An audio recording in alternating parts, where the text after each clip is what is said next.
Well done for making it to the last video in the Learning CSS section of this course. We're just going to look at a few special selectors that we can use to control links and the way that they appear, and then we'll get on with the project for the CSS bit of the course.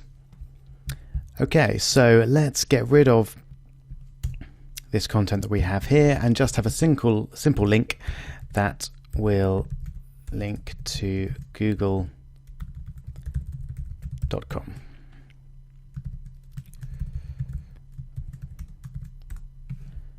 Okay, great. So let's just check that. Fantastic. While we're here, I'll show you an easy way to get a link to open in a new tab, which will be useful for this part.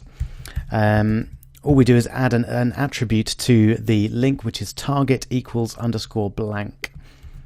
Let's have a look at that and see what effect that has.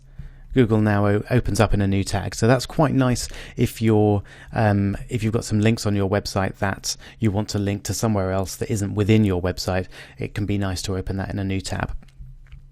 Right, you'll notice that this link is actually purple.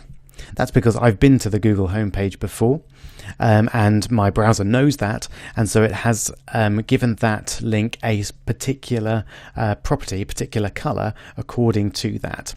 So if you want to control what that color is going to be, then you use the colon selector there. So we've got A selects every link in the document, and visited means that we've actually been to that link. So if I want all visited links to have a color of green,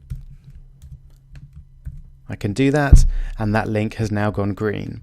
So if I can think of a website that I haven't been to before, I probably haven't been to google.se. Okay, so that link now comes up as blue, which is the normal link color. If I then click on that and I go back and look at it, it's now green because I've visited that link. So that's how you style a link that shows that the user has been somewhere. You can also style the hover color, let's say, of a link. Or let's just do something interesting. Let's make it a font size of 50 pixels. If I refresh that, then that's quite nice. As soon as I hover over one of those links, they become much bigger. Of course, you can choose any styling you like for that.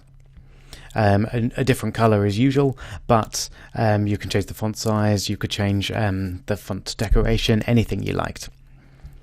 Okay, again, there's a link for a bit more information of other things you can do with links, but those are the most two common things that we want to style. So without further ado, let's get on with the project for the CSS section of the course.